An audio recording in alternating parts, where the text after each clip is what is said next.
السلام علیکم ورحمۃ اللہ وبرکاتہ۔ دوستو کیسے ہو؟ ٹھیک ہو؟ طبیعت سیٹ ہے؟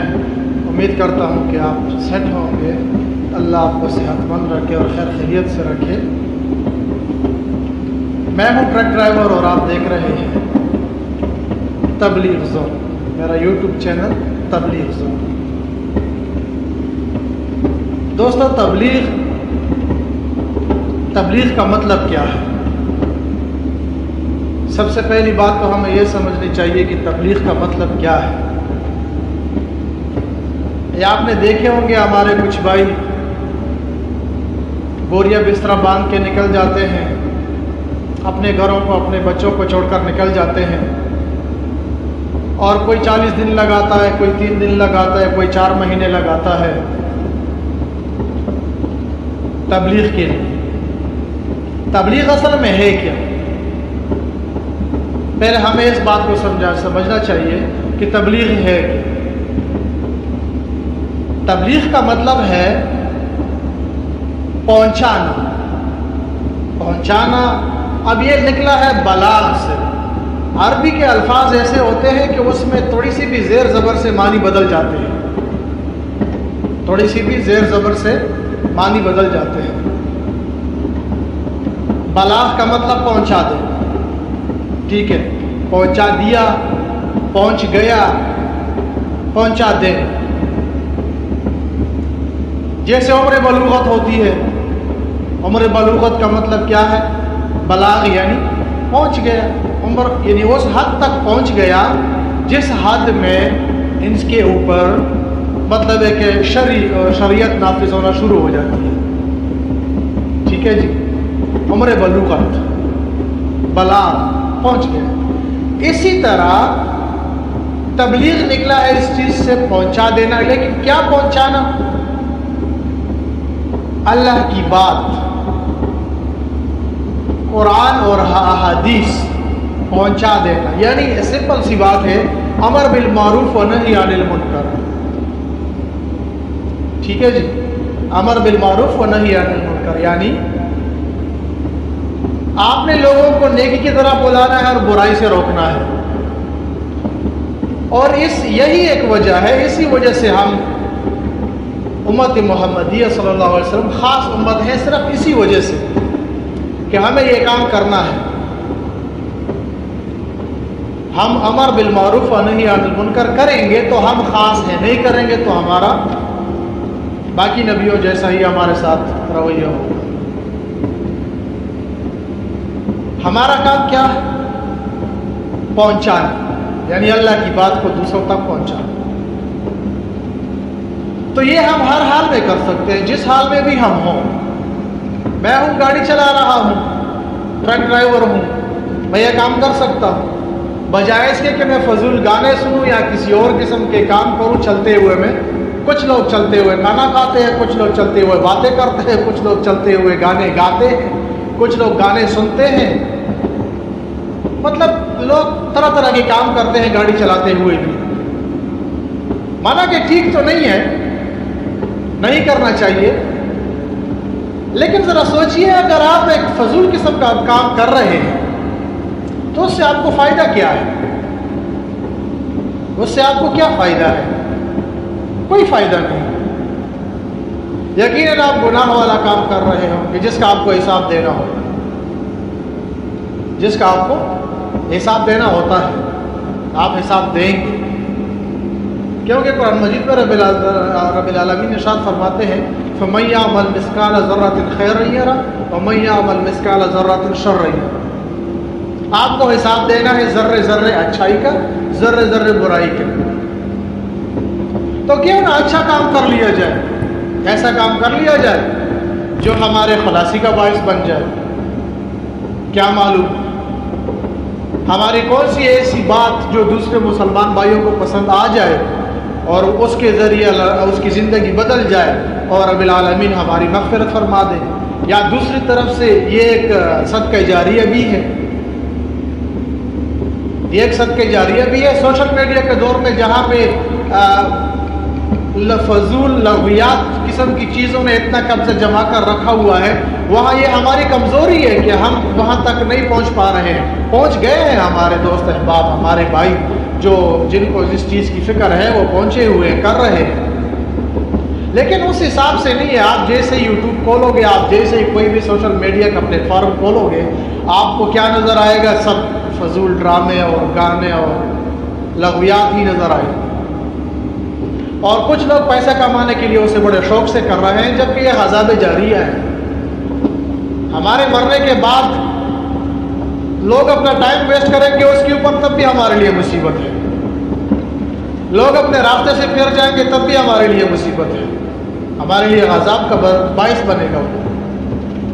تو کیوں نہ جہاں پہ اتنی زیادہ ریس لگی ہوئی ہے فضول چیزوں کو پھیلانے کے لیے، وہاں ہم کچھ ایسا کام کریں کہ جو ہمارے لیے صدقہ جاریہ بن جائے، بنسبت عذاب جاریہ کے صدقہ جاریہ بن جائے۔ دنیا میں کروڑوں خربوں لوگ رہتے ہیں، کوئی نہ کوئی تو دیکھے گا نا۔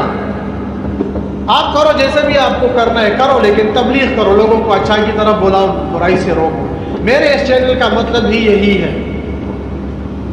میں صرف یہ بات سمجھانا چاہتا ہوں اپنے ان تمام یاروں دوستوں کو کہ ہم اس چیز سے قطعاً بھی انکار نہیں کر سکتے، ہمیں یہ کرنا ہے ہر حال میں، اٹھتے بیٹھتے کام کرتے کسی بھی حالت میں ہمیں یہ کام کرنا ہے۔ ہمیں لوگوں کو نیکی کی طرف بلانا ہے اور برائی سے روکنا ہے، یہ ہماری ذمہ داری ہے۔ ہم اسی وجہ سے خاص امتی شمار ہوتے ہیں، اور پھر ہم یہ دعویٰ کر سکتے ہیں کہ ہاں ہم غلام مصطفیٰ ہیں، اور ہمارے اندر یہ کام ہے۔ دیکھیے کتنی زیادہ احادیثیں اس کے بارے میں نازل ہوئی، مطلب آئی ہیں، حدیثیں ہیں اس کے بارے میں، ٹھیک ہے۔ قرآن مجید میں رب العالمین ارشاد فرماتے ہیں امر بالمعروف و نہی عن المنکر کے بارے میں کہ ایسا وقت آ جائے گا کہ آپ کفار کے خلاف مجھ سے مدد مانگو گے لیکن آپ کی مدد نہیں کی جائے گی۔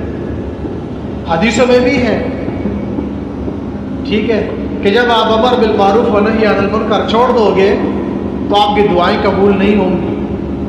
آج ہمارے اوپر وہی حالت آئی ہوئی ہے، آج ہم اسی حالت میں ہیں کہ ہم دعا کے لیے ہاتھ تو اٹھاتے لیکن ہماری دعائیں قبول نہیں ہوتی، لیکن ہم سوچتے پھر بھی نہیں، ہم یہ نہیں سوچتے کہ ہماری دعائیں قبول کیوں نہیں ہو رہی۔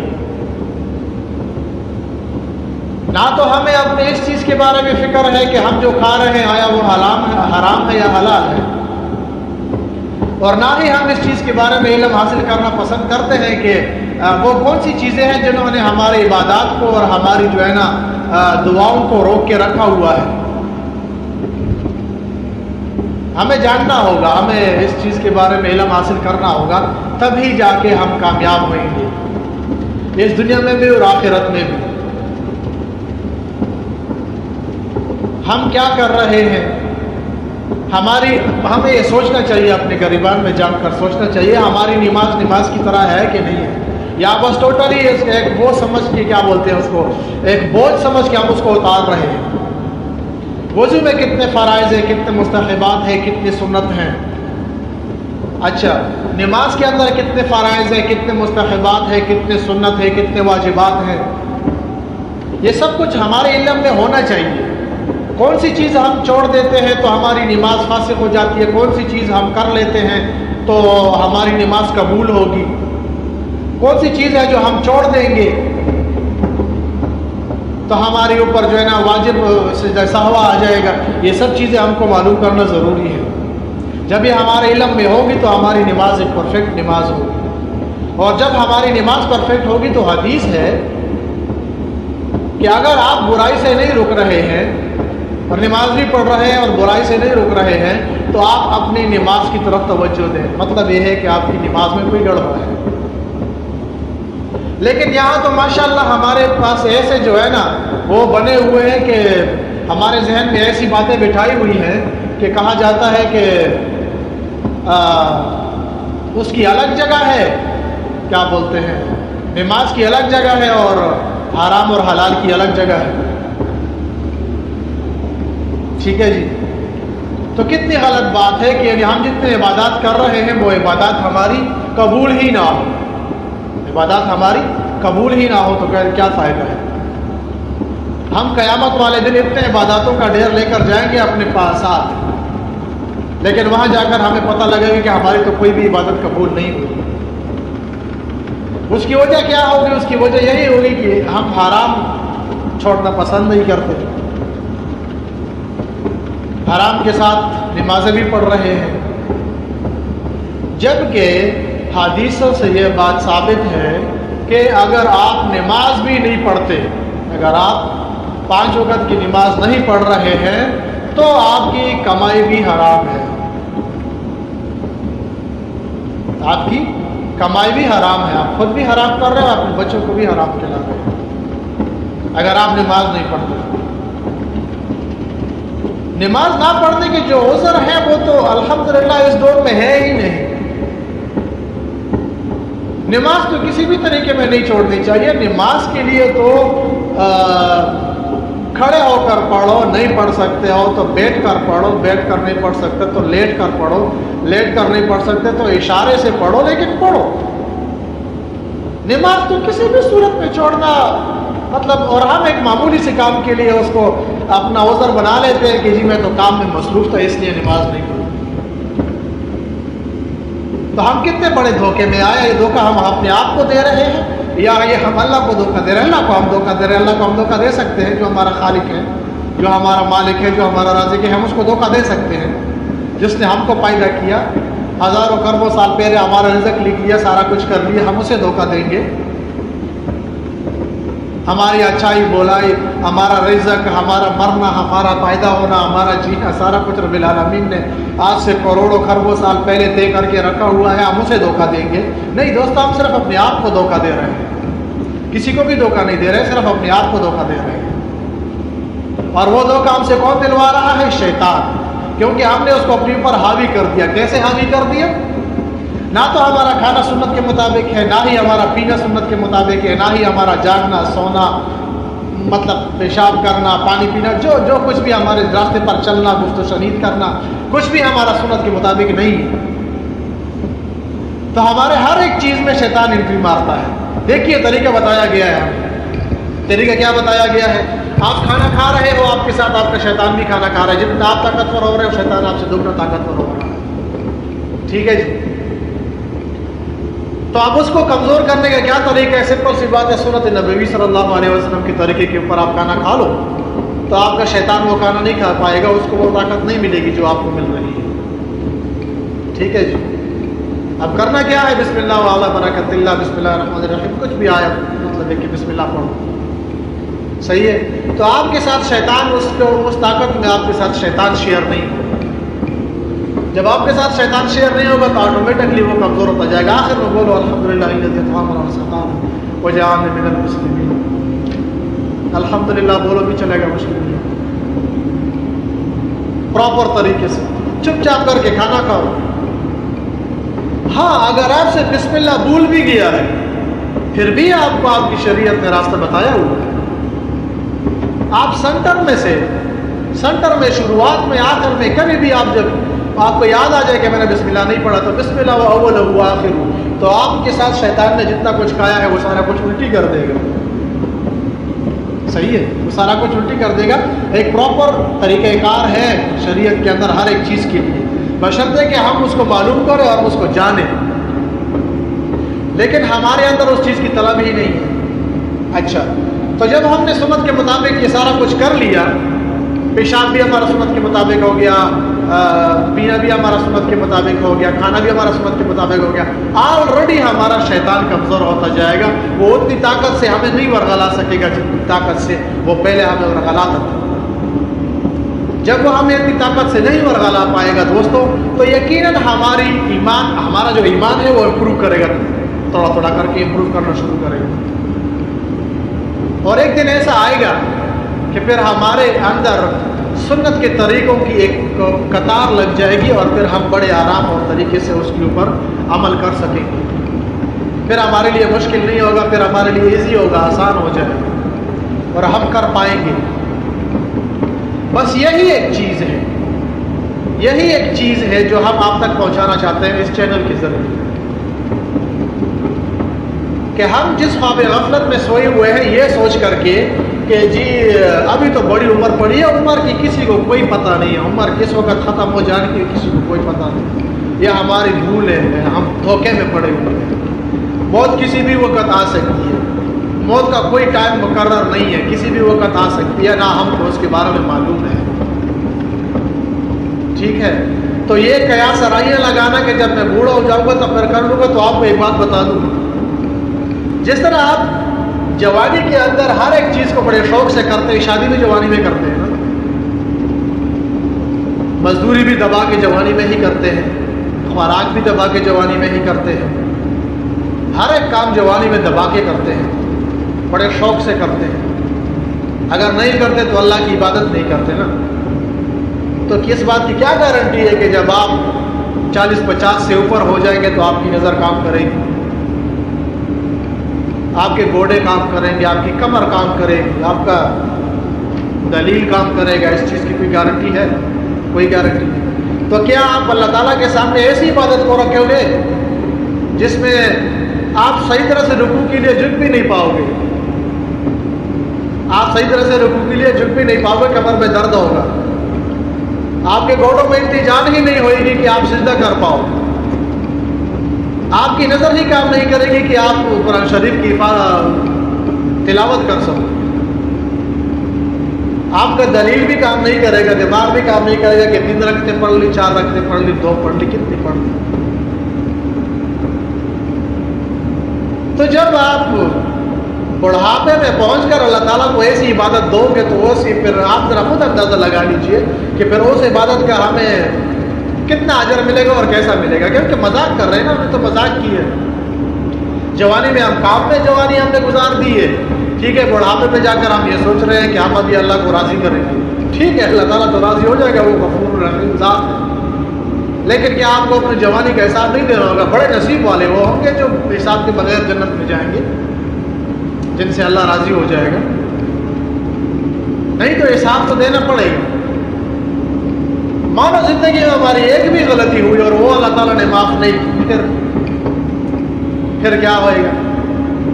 تو کیا دوزخ کے اس آگ میں کہ جس آگ کے اندر کہتے ہیں کہ 1 سیکنڈ کے اندر 70 جلدیں ہماری چینج ہو جائیں گی، ایک جلد جلے گی، دوسری جلد نکل آئے گی، وہ بھی جلے گی، تیسری نکل آئے گی، چوتھی نکل آئے گی، 70 جلدیں ہماری چمڑا 1 سیکنڈ کے اندر جلے گی اور دوسری نکلے گی، جلے گی اور دوسری نکلے گی۔ تو کیا ہم وہ برداشت کر پائیں گے؟ نہیں کر پائیں گے دوستو، نہیں کر پائیں گے۔ اور دوسری ذرا سوچ کی بات یہ ہے کہ جب ہم نے اللہ کی طرف لوٹ کر ہی آنا ہے، جب ہم نے اللہ تعالیٰ کی طرف لوٹ کر ہی آنا ہے، بھلے کبھی بھی ہو اللہ تعالیٰ کی طرف لوٹ کر ہی آنا ہے، تو ٹائم سے کیوں نہیں آ جاتے؟ ہم ٹائم سے کیوں نہیں آ پاتے اللہ تعالیٰ کی طرف لوٹ کر؟ جب ہم کو معلوم ہے کہ آج نہیں تو کل، کل نہیں تو پرسوں، 20 سال کی عمر میں نہ صحیح تو 30، 30 نہیں تو 40، 40 نہیں تو 50، ہم نے واپس آنا ہی ہے، رب العالمین کے پاس ہم نے واپس آنا ہی ہے، ہم نہیں اس سے وہ نہیں کر سکتے، ہم نے واپس آنا ہے، اللہ کے پاس واپس آنا ہے ہم، تو ٹائم سے کیوں نہیں آ جاتے تاکہ ہم بھی ان میں شمار ہو جائیں کہ جوانی کی عبادت شیوائے پیغمبر، تو ہم کیوں نہیں کرتے یہ کام؟ اس لیے کہ ہمارے اوپر دنیا کی محبت غالب آ چکی ہے، دنیا نصیب سے ہے دوستوں، دنیا نصیب سے ہے، آپ جتنی بھی چاہے بھاگ دوڑ کر لیں، جتنی بھی چاہے محنت کر لیں، آپ کو ملنا اتنا ہی ہے جتنا آپ کی نصیب میں رب العالمین نے لکھا ہوا ہے۔ کچھ لوگ تو ایسے بھی ہیں جو اپنے کمرے کے اندر اے سی کے اندر بیٹھ کر کھا رہے ہیں نا، ان کا نصیب اللہ تعالیٰ نے بنایا ہے، آپ کا نصیب اللہ تعالیٰ نے بنایا ہے، اللہ کی مرضی ہے، وہ ہمارا خالق ہے، آپ اللہ سے لڑ نہیں سکتے، آپ کسی کے نصیب پہ اعتراض نہیں کر سکتے، آپ لڑ نہیں سکتے، اپنے آپ کو پہچانیے، لوٹ آئیے ٹائم و ٹائم اللہ تعالیٰ کے پاس۔ یہ تو ہماری اپنی غلطی ہے نا، ہم نے اپنے آپ کو دھوکے میں رکھا ہوا ہے نا۔ دوستو کچھ بھی ہو اللہ کے پاس واپس لوٹ کر آنا ہے، ٹائم و ٹائم آ گئے تو بلے بلے، ٹائم و ٹائم نہیں آئے تو ہمیں حساب کتاب دینا ہے۔ جب ہمیں حساب دینا ہی ہے اس وقت ہمارے پاس کوئی بھی نہیں ہوگا ہمارے ساتھ، کوئی یار دوست، کوئی ماں باپ بہن بھائی، کوئی بھی نہیں ہوگا۔ ہر کسی کو اپنی اپنی ٹینشن ہوگی، اپنی اپنی ایک ایک نیکی کے لیے لوگ مانگتے رہیں گے۔ تو جب ہمیں سارا کچھ ہماری شریعت نے، ہمارے دین اسلام نے، اللہ تعالیٰ نے قرآن مجید میں، حضور صلی اللہ علیہ وسلم نے احادیث میں ہر ایک چیز بتائی ہے پہلے سے ہی، تو ہمیں چاہیے کہ ہم اس چیزوں کی طرف آ جائیں اس سے پہلے کہ دیر ہو جائے۔ خود بھی آؤ، لوگوں کو بھی لے کر آؤ، نصیحت کرو، دوسروں کو نصیحت کرو، بھلے آپ کو ڈانٹ ڈپٹ پڑے، کچھ بھی پڑے، نصیحت کرو۔ کسی بھی پلیٹ فارم کو استعمال کرنا ہے، کچھ بھی کرنا ہے، لوگوں کو بلاؤ، تبلیغ کا کام روکو مت۔ تبلیغ کا کام روک دیا دعائیں قبول نہیں ہوگی، تبلیغ کا کام روک دیا ظالم لوگ آپ کے اوپر مسلط ہو جائیں گے، تبلیغ کا کام روک دیا آپ کے ساتھ ظلم ہوگا، آپ کچھ بھی نہیں کر پاؤ گے۔ ضروری نہیں ہے کہ آپ کے ملک میں آپ کے ساتھ ظلم ہو، اگر آپ کسی کمپنی میں ہیں تب بھی آپ کے ساتھ فورمینوں کی جانب سے ظلم ہوئے گا، اگر آپ کہیں پر بھی ہیں آپ کے ساتھ ظلم ہوتا رہے گا، پھر بھی آپ مدد کے لیے پکارو گے لیکن آپ کو مدد نہیں ملے گی۔ ضروری نہیں ہے کہ آپ کے اوپر آپ کا ملک کا حکمران ظالم آ گیا تو بس وہ حدیث ثابت ہو گئی، نہیں نہیں، آپ کے گھر کے اندر آپ کے اوپر ظالم مسلط ہو جائے گا تو کیا کرو؟ لہٰذا اس کام کو جاری رکھیے۔ جہاں پہ لوگ اتنی فحاشی چیزیں پھیلا رہے ہیں، جہاں پہ لوگ اتنا لغویات پھیلا رہے ہیں، گانے شیئر کر رہے ہیں اور طرح طرح کے مطلب لوگوں کا ٹائم ویسٹ کرنے کے لیے، اپنا پیسہ بنانے کے لیے لوگ جو ہے نا وہ کر رہے ہیں، وہیں پر آ کر آپ کچھ نہ کچھ تو کر سکتے ہو تبلیغ کے نام پہ۔ اپنے یاروں دوستوں میں اس چیز کا حلقہ بنائیے، کچھ کیجیے، اس چیز کو روکنا نہیں چاہیے، اس چیز کو روکیے مت۔ اگر آپ نے روک دیا تو یہ ہمارے لیے باعث آزاد ہوگا، اور جو اس وقت ہے ہمارے لیے، جو اس وقت ہے ہمارے اوپر، جو اس وقت سختیاں اور تکالیف آئی ہوئی ہیں مسلمانوں کے اوپر، اس کی صرف ایک ہی وجہ یہی ہے، وہ کیا ہے کہ بس اپنا الو سیدھا کرو، اپنے آپ کو راضی، اللہ کو راضی کراؤ، باقی کو چھوڑو۔ نہیں دوستو، جتنا آپ اللہ کو راضی کرنے کے پیچھے لگے ہوئے ہو نا، اس سے زیادہ تقریباً جو ہے نا دوسرے لوگوں کو بھی اللہ کے ساتھ صلح کراؤ، دوسرے لوگوں کو بھی رب العالمین کے ساتھ صلح کراؤ، تو تب ہی ہم فائدے میں رہیں گے۔ کیونکہ ہمارے دین مذہب اسلام کے اندر حقوق اللہ کی تو اہمیت ہے، لیکن حقوق العباد بھی بہت زیادہ اہمیت کی حامل ہے، بہت زیادہ۔ حقوق العباد جو ہے نا وہ بہت زیادہ اہمیت کی حامل ہے، لہذا کوشش کیجیے۔ حقوق العباد کیا ہے؟ وہ یہی ہے، لوگوں کے ساتھ اچھا کرو، اچھائی کی طرف بلاؤ، برا مت کرو، برائی سے روکو، یہی حقوق العباد ہے۔ مجھے امید ہے کہ آپ کو میری بات سمجھ میں آئی ہوگی۔ میں بھی ایک ناکام سی کوشش کر رہا ہوں اپنی طرف سے، یہ ویڈیو اپلوڈ رہے گی، میں رہوں یا نہ رہوں، کوئی نہ کوئی تو میرے مرنے کے بعد بھی اس ویڈیو کو دیکھے گا، کوئی نہ کوئی تو اس کو، ممکن ہے کوئی ایک آدمی بھی اگر اس کی وجہ سے راہ راست پہ آ جاتا ہے تب بھی میرے لیے شاید بخشش کا ذریعہ بن جائے۔ امید کرتا ہوں کہ شاید کہ اتر جائے تمہارے دل میں میری یہ بات، ایک ادنا سی کوشش تھی۔ شیئر کیجئے یاروں دوستوں کے ساتھ اور آئیے تبلیغ کے کام پہ، اللہ کو راضی کیجیے، لوگوں کی اللہ سے صلح کرائیے۔ امید ہے اللہ تعالیٰ اسی بہانے ہم سے راضی ہو جائے گے، اللہ تعالیٰ ہمارے گناہ معاف فرمائیں گے اور ممکن ہے کہ ہم بخشے جائیں۔ وما علینا الا البلاغ۔ شکریہ دوستوں، السلام علیکم۔